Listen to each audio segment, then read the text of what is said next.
Naturally 101 is coursework based on the book Awake, the creator slash she slash he, a handbook addressing self-realization, who you are spiritually.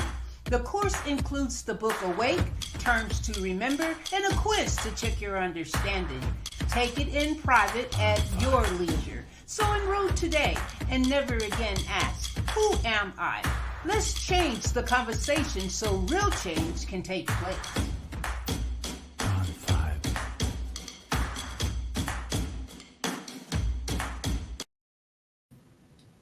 Welcome back to You Naturally 101. I am Mrs. P and I will be your host.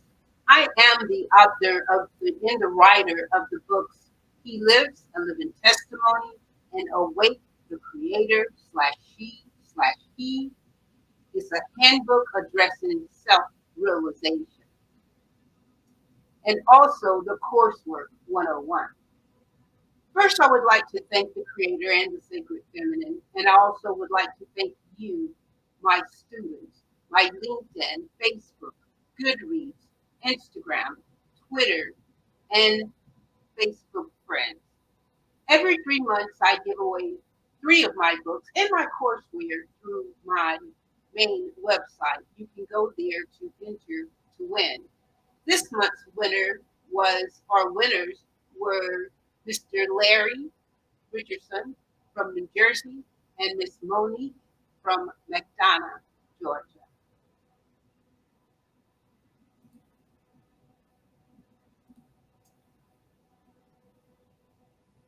You Naturally courseware. It is a personal guide that you can take in private and at your own leisure. It comes with 10 packets of courseware, including the book Awake and gradable a gradable quiz and terms to remember. Now, this is the way it works. You can purchase the books or courseware at Barnes& Noble or Amazon, but you can also purchase it from my main website. When you purchase it from my main website, you will get the book, a signed copy, the book Awake, along with the courseware. And the way you take the courseware is that I will send the first gradable courseware to you. Once you're finished, you're going to send me back the quiz, and I will grade it, send it back to you along with the second lesson. And it goes that way for the next 9 lessons. In the course, these will be the lessons that you're going to be taking. And I want to go over. All right, lesson number 1, chapter 1 is Dear Friend. We're going to cover this tonight. Lesson number 1, chapter 1. Lesson number 2, chapter 2, Ask, Seek, and Knock. Lesson number 3, chapter 3, Calling Jesus God in Music. Lesson number 4, chapter 4, The Meaning of Words. Lesson number 5, chapter 5, Fake Gas Christianity. Lesson number 6, chapter 6, The Natural Laws, Our Spiritual Laws. Lesson 7, chapter 7, What Do We Really Know? Lesson 8, chapter 8, The Deception. Lesson 9, chapter 9, The Depth of Care, one of the most important chapters in this course. And then at the end, you will have a final, and that will be based on what it is all about. Now, You Naturally 101 was birthed from my first book, He Lives, a Living Testimony. When I was about 17 years old, my earthly father was dying, and he looked up at me and he told me that he lives. He said, Sharon, he lives. I knew that this was religious or spiritual, but my dad was dying. So after he passed and I started to live my Christian life, I began to see how things would happen. People would show up and show out in my life. So I took note and started writing down testimonies of events that were taking place in my life that no one could be a part of on this earth. It had to be the Creator. So that is my first book. As time went on, my second book, Awake, the Creator slash she slash he, which is now a handbook addressing self-realization. As I continued my journey, I started to question things that we do on a daily basis. And one question led to this book, Awake. And that question was, how did the royals make their money? Well, we're going to explain it in this course. So this course outlines events that have happened in the past to where we are now in the present. And then it also covers the natural laws. I want to talk a little bit about the natural laws. What are natural laws? Well, natural laws are our spiritual laws. These are laws that we were born with. They have nothing to do with man, nothing to do with the system that we live in, nothing to do that with our day-to-day activities. It has nothing to do with any of that. These are our natural laws, what we were born with. I will read this working definition.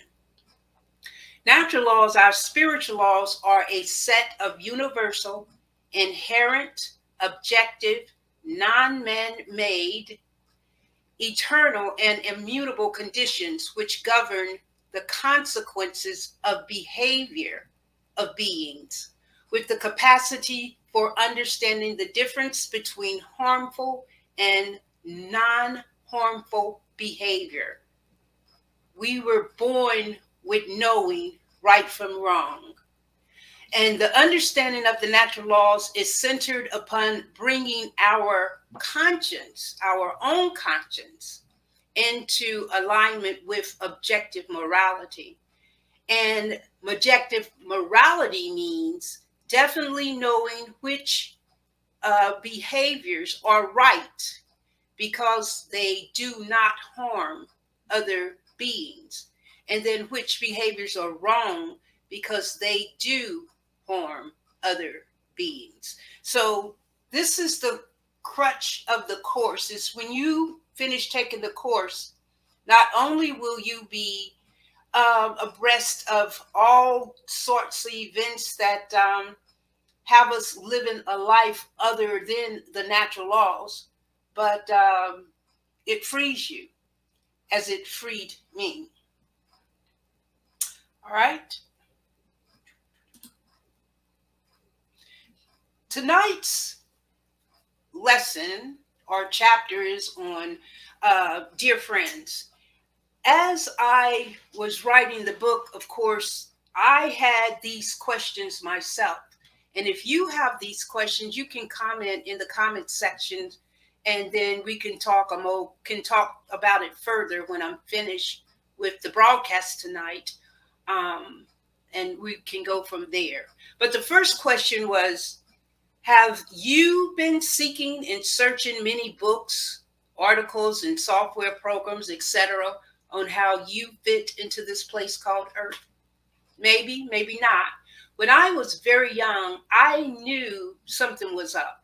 I knew that it just didn't feel right. I felt that I was missing something. So I went on this search. I went on this search of seeking, reading many books, read the Bible. Started with the Bible because from the first book, my father telling me that, he lives. I didn't know who he was. He didn't say who he was. He didn't say he was Jesus. He didn't say he was God. He just said he. So as I searched for who he was, I learned many, many things. So yes, I did go and read a lot. I studied the Bible. I read the First Testament. I read the Second Testament, and not just read the Testament, but studied these testaments. I even had a blog talk radio show on the Bible and things that weren't were taught in church, but we weren't doing them outside of church. They didn't add up. So I did that for a while. Then I kept going and reading and studying. And then I came upon a lot of different articles and books and software programs. So, and different people that are out there trying to give the same message. I am not the only one out here with this message. In fact, if you ask me, I believe who we call Jesus, he was the first messenger, and they crucified him for it. So, yes, there are many people out here that are doing the same thing I'm doing. So I'm just another son, male or female, trying to get this job done. All right. The second question that I had and that I had to get in check was my spirit in line with the spirit of the creator? I had to ask myself this. You know, we live two different lives. And if you are of different cultures, you may live three different lives. You have your culture life, you have your everyday mind controlled system life, and then you have most of you, a lot of you have a religious life, but there's the spiritual life that we aren't living. And that's why I'm here. That's why I created this coursework, is because we don't know about that life.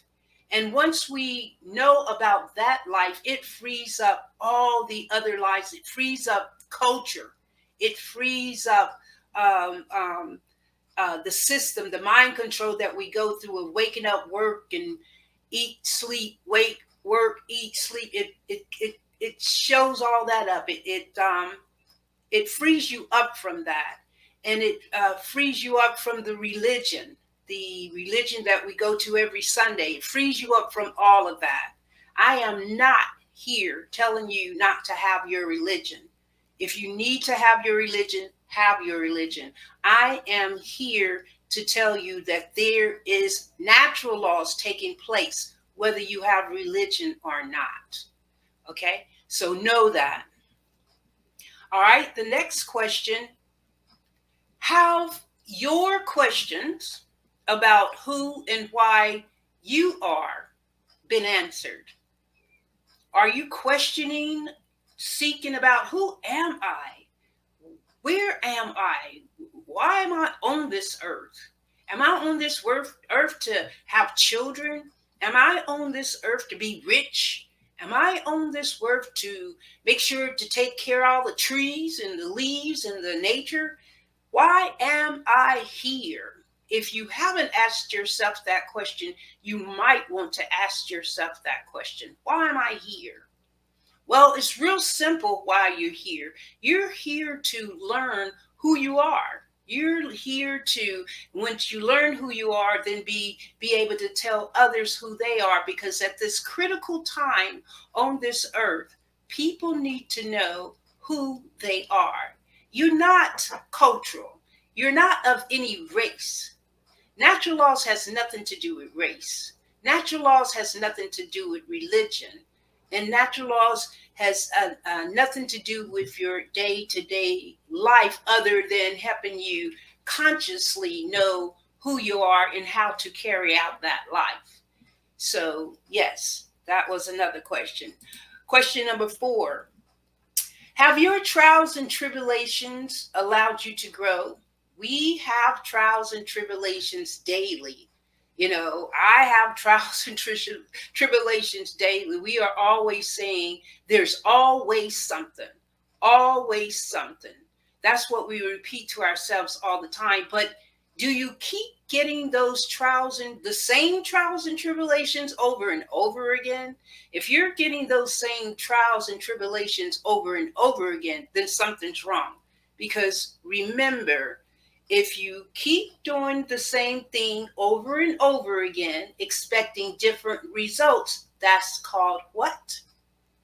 People call that crazy. So you want to ask yourself about the trials and the tribulations. You know, don't keep going. If you're going through the same thing, you need to take another path. You need to go another way, you know? So ask yourself about this. That's in like my one of the whole premises on me coming up with this information or going out and finding this information is because our Bible tells us that we should ask, we should seek, we should knock. And that is what I did. And that is what I am prompting you to do. Don't let your emotions of what you may think about me or about my program or about my coursework stop you from getting this information. Information is just information. You can take it and do whatever you want to with it. But hopefully this information will help you. And then question number 5, our birthrights, no, were our birthrights and inheritance stolen from us at birth? The answer is yes. When we came into this system, we came into a system that was already set up for us from the time we cried out of our mother's womb to the day we leave this earth for the grave. Yes, our birthrights were stolen. It started with the birth certificate, and that birth certificate is with you throughout your life because it identifies who you are in this system. It lets the people know who you are, what you're doing, how much money you make, how many children you have.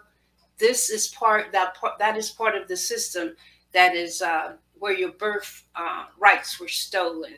We didn't come here and then just go up and say, "Well, what you want to do today? What you want to be today? Where you want to go today?" We don't have that luxury.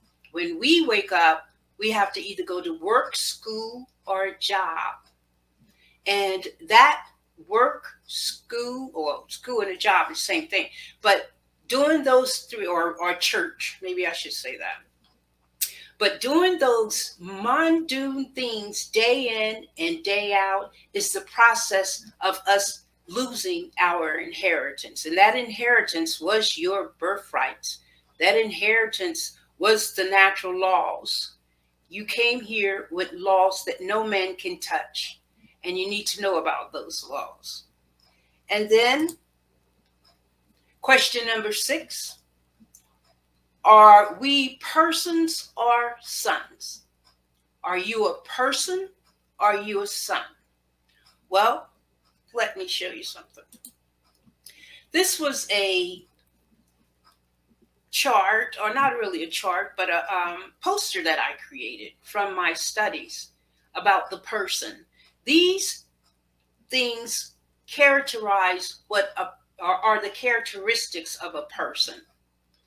First of all, per denotes through. That is a preposition that denotes through. So through what? Through the Son, person.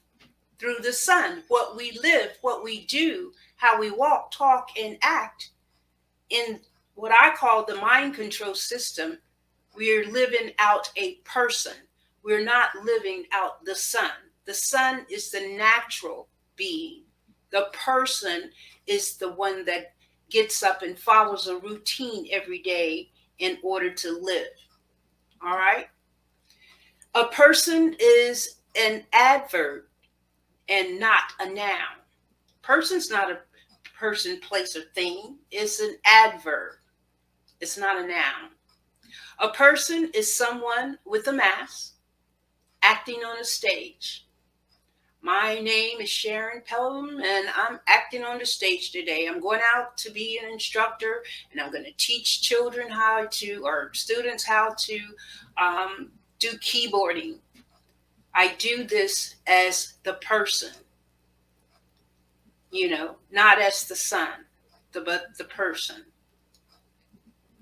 A person has no identity at all. It's what we conjure up every day. A person is your rank in society, who you are. Are you a celebrity? Are you just a regular old person? Are you a baby? What are you? It's your identity. It's your rank in society. And the higher the rank, the better you're supposed to be. All right. Then a person transgress the natural laws. Everything about that person that we live transgress the natural laws, our spiritual laws. If it's not a part of the principles of natural laws, then we're transgression the natural laws. And then what is a person? A person is a work of witchcraft. And through this course, you're going to learn about this person. You're going to learn. That's why it's important to take all of the lessons and get all of the information so you will know what a person is. Because you're not a person. You first came here as a son. But when you took on the identity of a person, now you're a person. I hope that doesn't sound crazy. All right. And also tonight, I would like to go over part of the course curriculum that you will get once you get the book and the courseware. I pulled out terms to remember from each lesson so that you could remember these terms as you're living your life and going about your daily life. This is from chapter 1, lesson 1. And the first term is a journey. What is a journey? I feel like I have been on a journey since I started reading the Bible to get to know or looking for who he was. All right. So a journey is an act of traveling from one place to another. A journey is not only physical, but it's mental. It also is mental. The next term, eternal life. What is eternal life? Well, it is a Greek term, eternal, and it means unending. But it focuses on age long or eternal quality or characteristics, combined with a Greek word called zo, life. So, eternal life, which indicates biological existence and fullness or genuineness. That's eternal life. Includes both the ideas of quality and quantity of life. You don't have to die to have eternal life. You can have eternal life now. We don't even know what comes once we pass away or leave these bodies. We have no idea. Nobody has come back to tell us what that is and where that is, where we go and what happens next. We don't really know. So they make up the stories that eternal life is someplace in heaven, someplace you're going with golden roads. Nobody's come back to tell us about none of that. So you can have eternal life now. Because if your life is a quality life and full of quantity, then this is it can be unending. It can be what you have now. And eternal life has nothing to do with time, which can be experienced apart from time and within time. So it has nothing to do with time. Every day you wake up, you're in that eternal life. So you have to make that life a quality life filled with quality and quantity. You know, going to eat ice cream with your children, going to the beach with your friends, cooking out, celebrating birthdays, and those kinds of things. Even at work, helping someone at work today. Answering questions that students didn't know, but now they know. That's quality. That's quantity. That's eternal life, because that's all we have is today. We don't have anything past today. It's not promised. And even our Bible tells us this. The next word is awakening. A lot of times people are wondering about you hear the word, they throw a word around the word awakening all the time. Are you awake? Well, if you're not asleep, you're awake. But it's funny that they tell us to dream, have dreams, but dream is a state of sleep. It is not a state of awake. It's not a state of awake. But let me read this. This is very important. Awakening. What is awakening? Awakening is a shift in consciousness in which thinking, what we do all the time, and awareness, if you think real hard, you think about awareness, separates. Can you imagine? Thinking and awareness separates. It is not an event, but a process you undergo. Even though those rare beings who experience a sudden, dramatic, and seemingly irreversible awakening will still undergo a process. The new state of consciousness gradually flows, transforms, we heard that word before, everything we do, and becomes integrated into our lives. Instead of being lost in our thinking, and a lot of us are lost in our thinking because so much is going on, we're doing so much, it just goes round and round. And even when you try to go to sleep, your mind is still thinking. So you recognize yourself as the awareness behind it. Can you imagine awareness behind your thinking? When you are awake, thinking then ceased to be a self-serving, autonomous activity that takes you and runs your life. No longer are you just a robot. You need to be aware of all those robotic actions that you do on a daily basis. Instead, awareness takes over from thinking. Instead of being in charge of your life, thinking becomes the servant of awareness. You are aware before you think. Be aware of a situation before you think. Then you can act. Awareness is the conscious connection with the universal intelligence. A lot of people call him God. I call him creator and sacred feminine, because you can't have a son without a father and a mother. So awakeness is a conscious connection with universal intelligence. An example of that is, like, I know I have had a task to do at work. I'm in computers, so I do computer work all the time. So when I can't figure out a problem that I may have had that day, before I go to sleep, and this was my practice, before I go to sleep, I would ask, didn't know at the time, the universe intelligence, what is the answer to this problem? What can I do about this? And then I would go to sleep. And in the morning, I would have the answer. And I knew this was a divine situation. I knew this was the universe intelligence talking to me. And another word for awareness is being present. Present. Consciousness without thought. Just being present. Just be aware of your surroundings, aware of the people you're talking to, aware of what they say. All that before speaking, thinking.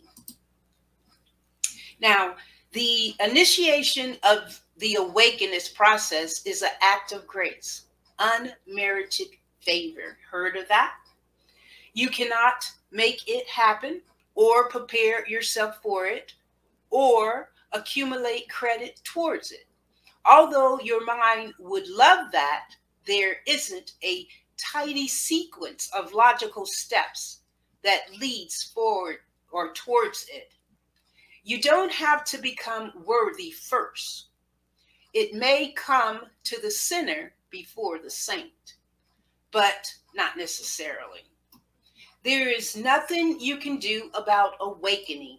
Whatever you do will be your ego trying to add awakening or enlightenment to itself as its most prized possession. It's not about ego, thereby making itself more important and bigger. So instead of awakening, you add the concept of awakening to your mind, or the mental image of what an awakened or enlightened person is like, and then trying to live up to that image. Well, living up to any image, such as the person of yourself or that other people have of you, is inauthentic. So you don't want to mimic people. You want this to be authentic, not inauthentic. All right. Another unconscious roles that the ego plays.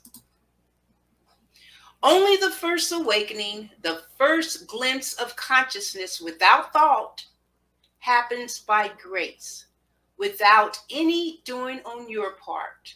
It cannot be reversed once it has done so, although the ego can delay it.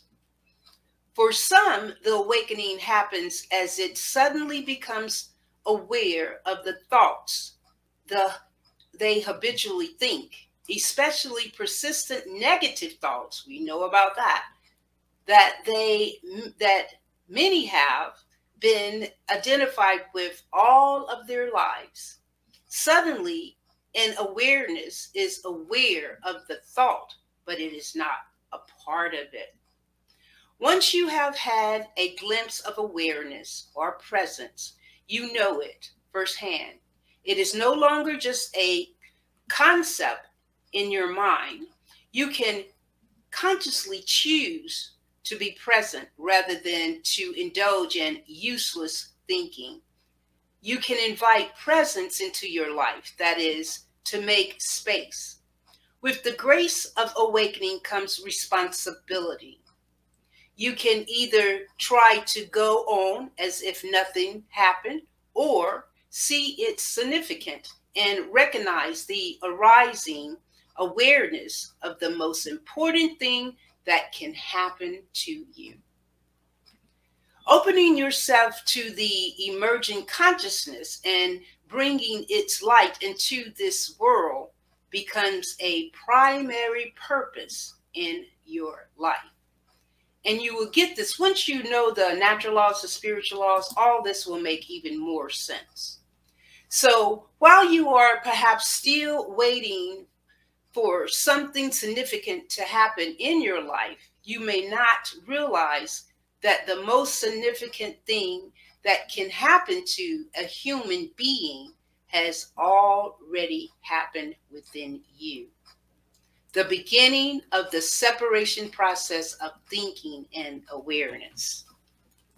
Many people going through the early stages of the awakening process are no longer sure what their outer purpose is. What drives the world no longer drives them. Seeing the madness of our civilization so clearly, they may feel somewhat alienated from the culture around them.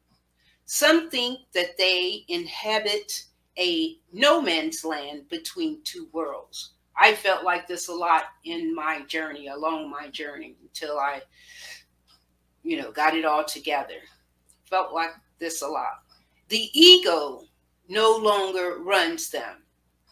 My ego no longer runs me, or I'm practicing that.